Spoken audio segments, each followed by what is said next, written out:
So, let's be honest, passing effectively in eFootball Mobile is one of the fundamentals every player needs to master to dominate, control, and even win more matches.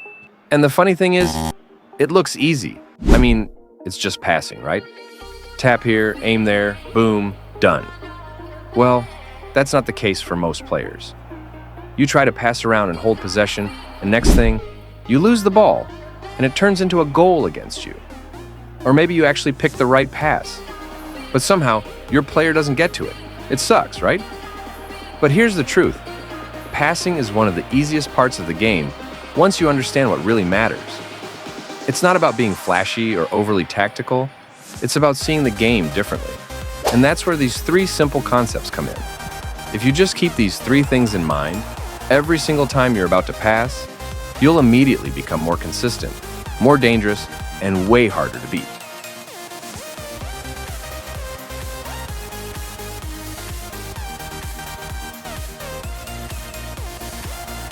So let's start with the first and most important one, space. Because if you don't understand where the pass is going, nothing else matters. Take, for example, this scenario where this player has only these 3 or 4 passing options. Playing it here would be a risky move because this player is covering the space. Also, this player is tightly marked by a defender. Now, the only space I see here is there, and a simple pass to this space would have been the better option. Also, in this case, where the space is available to make a good pass is in front, the midfielder and behind my striker. Being attacking-minded, I chose this space, which almost led to a goal-scoring chance. So, you always need to look for where the space is, whether it's ahead of the player, behind the player, or if there's no space at all. This is the key to every successful pass. Now, once you've understood where the space is, the next thing is to perform the type of pass suitable for the space available. Let's analyze this situation. I have 2 passing options here. The space available here is behind the player, but the space here is ahead of the player. So here's what I did. Since the space was in front, I used the through pass. So basically what I want you to understand is that once your player is making a run into space ahead of them, use the through pass. And use the normal pass when the space is a clear pathway towards your player. But wait, before we go further, note that there are 4 major types of passes in the game. The normal pass, the lofted pass, the through pass, and the lofted through pass. Mastering how, and most importantly, when to use these passes is what will take your passing game to the next level. The normal pass is done by tapping pass.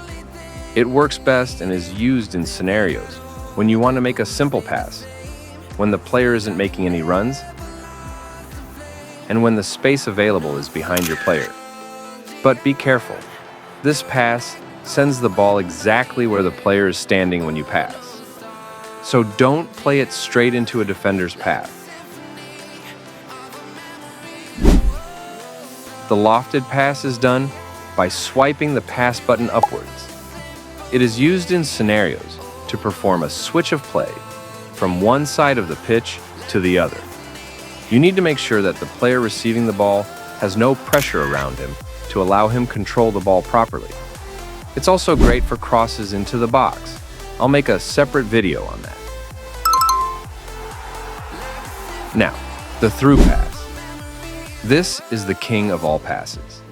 If you want to break defensive lines, this is your weapon. I'd say mastering this alone puts you 60% ahead of most players. Nope. A well-timed through pass splits defenders, exploits space, and creates scoring chances out of nothing. Here are things to consider when doing the through pass. Like I said earlier, space. There should be space ahead of the player to avoid losing the ball. Also, when making the pass, let your direction be pointed towards the space for better accuracy. Next, wait for your player to make the run. This is very important, and this is why most players complain about the through pass not working. Your player needs to make the run. This is because if you just make the through pass without the player actually making runs, your player might not be able to catch up to the ball, which ends up giving possession away to your opponent. Trust me. Sometimes the player doesn't need to make the run if there's enough space around him, but To effectively pull this off, make sure the player starts making runs. And finally, the distance of the pressing defender from your player. There should be a little distance between the receiver and the opponent's defender. This is especially important so that your pass is not intercepted by the defender. Then, the lofted through pass. This is one pass that most beginners completely overlook. It's done by swiping the through pass button upwards. It works just like a regular through pass, but it lifts the ball into the air, helping you avoid defenders that are blocking the ground. Now here's the thing. Most players don't use it because they feel like it's too risky. But if you really want to unlock high-level passing, you need to start using this. It is especially useful when the defender's tightly marking your attacker. But just like the through pass, pay attention. You need to make sure your player's making the run. Then, the key to make this pass work every time is timing. When you make the pass, make sure your attacker is not far behind the pressing defender, but he should be at the same position as the defender or slightly ahead. Doing this pass too early will make the defender steal the ball from your player, and doing it late will probably make your striker go offside or stop running altogether, wasting your pass. This brings us to the next key concept, timing. If you've watched my previous videos, you've probably heard this a lot of times. And to be honest, football is all about timing. You can analyze the space, decide on the right pass to use for the space. But if you get the timing wrong, your pass will end up being bad. So, make sure you always time your pass right. Now, if you understand everything I just showed you, space, pass type, and timing, you're already way ahead of most players when it comes to passing. But here's the thing, even players who know all this still mess up. And it's usually because of these tiny, easy-to-fix mistakes.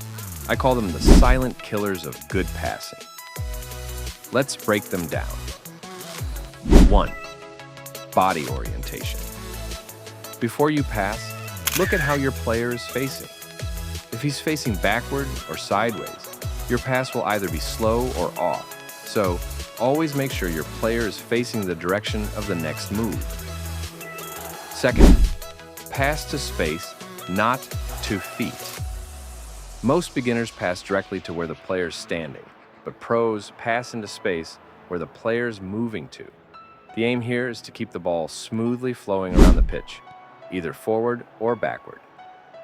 3. First touch matters.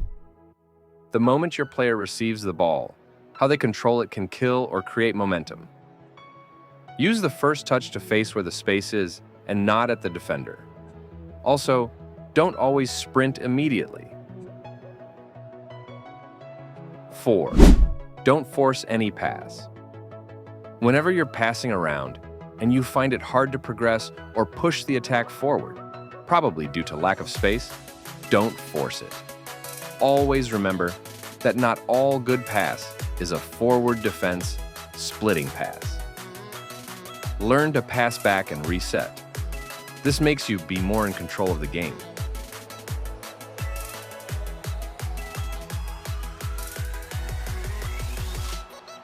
Camera angle.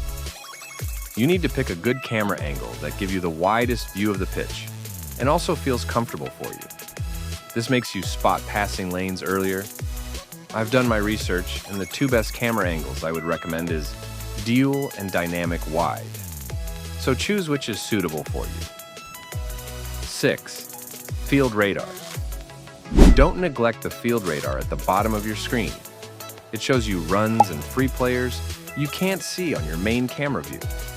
So always take a glance at it from time to time or whenever you feel stuck.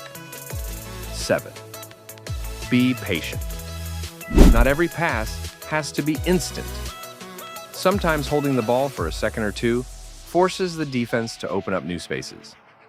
And finally, your internet connection, especially for those playing online matches. Always play with a good internet connection to avoid lags and frustration. Most of the wrong passes you make might be the fault of your internet connection, so take note. So that's basically everything you need to know about passing. No need to overcomplicate it. With these few tips, just keep practicing. Even my passing feels off sometimes, so take your time. It might take a while to master, but with enough practice, you'll get there. If this video helped, a like and subscribe would really mean a lot to me. We've come a long way from my first video, and I really appreciate you all for supporting my channel. Thanks for subscribing, and I'll see you guys in the next one.